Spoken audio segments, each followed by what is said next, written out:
Bank Indonesia memastikan likuiditas perbankan masih longgar meski beberapa bulan belakangan dana simpanan di perbankan sempat tumbuh melambat jauh di bawah kinerja pertumbuhan kredit bank yang makin meningkat. Menurut Yuda, pertumbuhan DPK saat ini masih cukup memadai untuk ekspansi menyalurkan kredit bank dengan target sekitar 10%.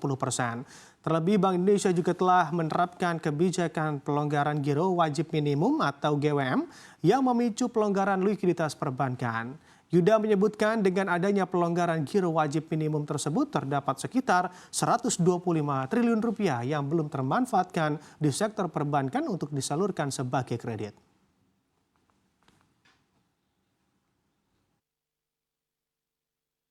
GWM itu kan sekarang 9%.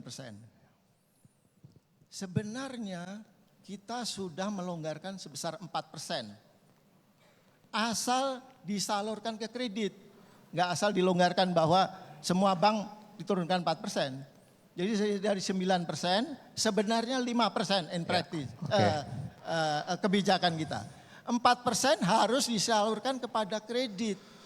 Jadi dilonggarkan memang tujuannya untuk disalurkan pada kredit-kredit yang kita lihat di sektor-sektor yang bisa mendorong pertumbuhan ekonomi.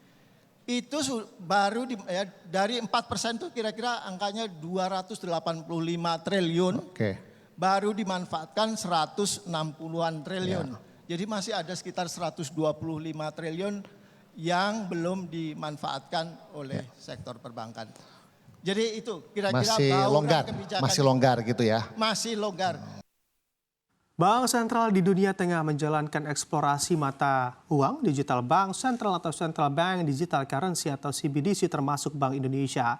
Deputi Gubernur BI Yuda Agung mengatakan masih memantau CBDC yang dilakukan oleh beberapa negara seperti China dan juga Swedia. Progres pengembangan CBDC atau rupiah digital oleh BI saat ini masih dalam tahap eksperimen.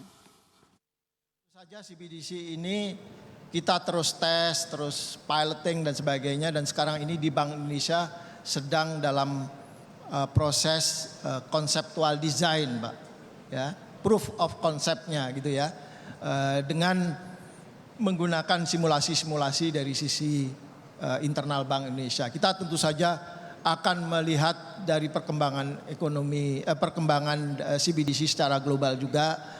Pengalaman-pengalaman negara lain seperti apa yang tentu saja nggak ada ruginya untuk melihat dulu gitu Pak. Jadi kita akan lihat dulu seperti Cina yang sudah dilakukan dan juga negara-negara di Eropa seperti Swedia sebelum kita benar-benar menerapkan nantinya. Makasih. Jadi nanti itu akan menggantikan uang kartal gitu Pak ya sebagai satu-satunya.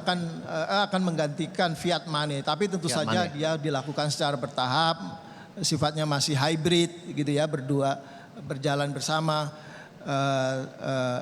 nanti pada akhirnya tentu saja akan menjadi pengganti dari fiat money atau uang tahun 2024 uang kertas atau uang logam yang kita miliki. 2024 sudah akan diluncurkan Pak? Kenapa? 2024 sudah akan di launching? Belum. Saya